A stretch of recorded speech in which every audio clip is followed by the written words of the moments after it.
Hi, I'm Michelle Gallant of Looks Image Consulting, and I'm here for part 2 of my educational series on how to make your boss love you. So last week, I talked to all the personal shoppers, store managers, and retail associates out there about client profiling and how to understand your client's clothing personality to go a lot further to increase your sales and to have your clients keep coming back to you time and time again. This week, I'm starting part 2. It's a really critical element for being successful with your clients, and it has everything to do with body analysis. The body, okay? So I know you've all heard of the term of dressing for your shape and not your size, but what does that actually mean, and how can you really make it work for you? My tips will quickly teach you how to recognize every client's shape and to teach you how to recognize clothing shapes quickly so you can match them at the same time. That is the goal. You always want to match your client's shape to the clothing shape to get that perfect balance. Every body is a shape, a rectangle or an X. And all clothing items are those shapes too. So you could have X-shaped tops,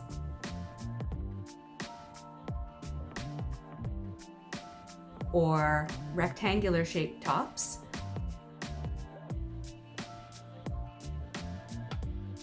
or you could have rectangular shaped pants or pants or skirts that are in more of an A shape. If you keep matching these two things together, you will be dressing your client in her shape and not her size. And she'll be amazed at what she sees when she steps in front of the mirror. Keep watching. Step number 1 is the height check. What you need to do when you meet someone, or they could put it in a profile, either way. What happens is you have to quickly categorize your woman. So if she is 5'2" or under, you immediately know it doesn't matter what size she is in the petite dressing category. Your store might carry petite lines of clothing or it may not.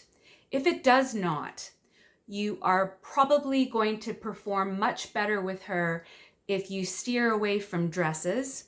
Dresses are seamed in such a way that nothing will fit her properly, and that will be frustrating for her, which will then meet with not great results for you.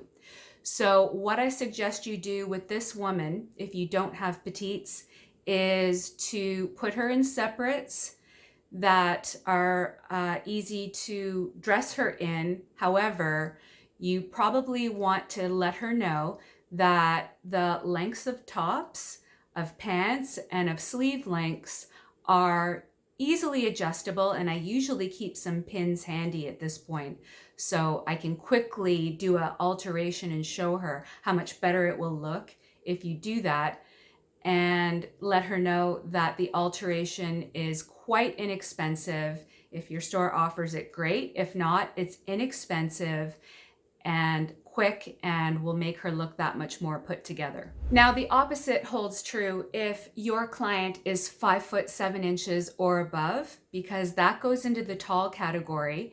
And the opposite of what I said for petites is going to hold true for the tall woman. Dresses are going to be difficult because of where the seams will hit her body. So you have to let her know that sleeve lengths, the pant lengths, the lengths of tops might be a little bit trickier. So my tip for you with this woman, if you do not carry tall in your store, is to check the seam allowances on all of those things. And hopefully there's enough that she can easily and inexpensively take those hems down, and then it will fit her properly.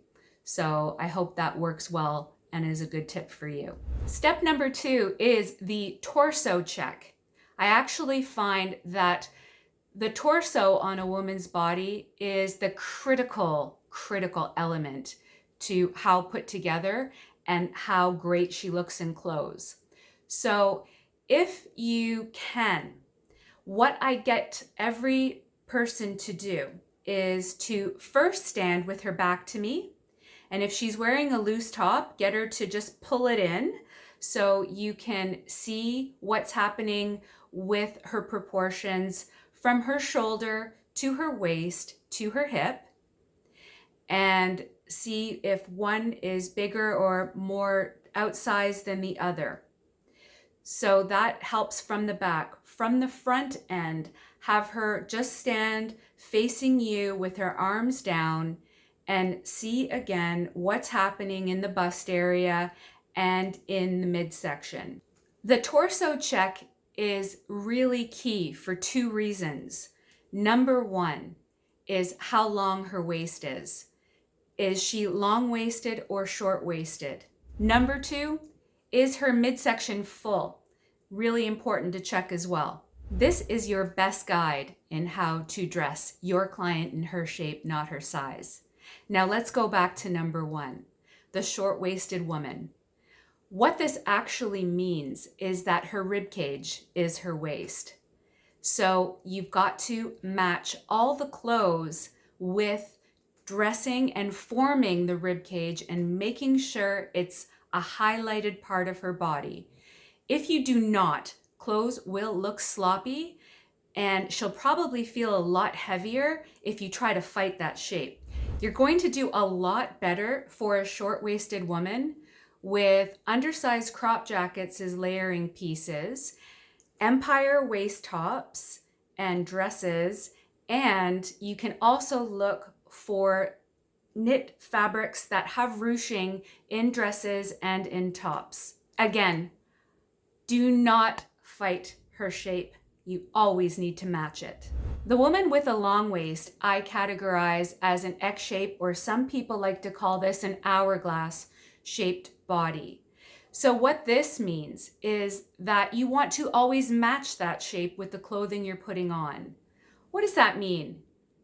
You want to always put a fitted jacket on, fitted tops, fitted dresses, and shift dresses. What I'd like you to notice in the picture of an A-line dress and a fitted dress, the A-line. Seams are running horizontally and much higher in the torso. This assumes the rib cage is the smallest part of the torso. And if you can have a look at the picture closely, you'll see that the rib cage is very highlighted in this shape, which will look fabulous on her. In the fitted dress, the seams are running vertically down the body. This assumes the waistline is long and low, and it assumes the waist is the smallest part of the torso. And in a fitted dress, when you match the shape with your client, it will look fabulous on her and match her shape. I know there are so many more variables when it comes to clothing shapes and when it comes to women's bodies. I've touched on the two most important elements that I feel will meet with the most success if you concentrate on them. However, I am still here for you. I am going to go through so many more body analysis hints and tips in the following weeks to come.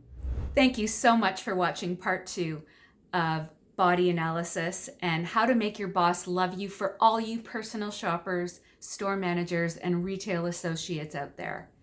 Next week, I want to have a drum roll. I am going to be covering the next huge critical part of getting your clients to absolutely love you, and that is understanding color.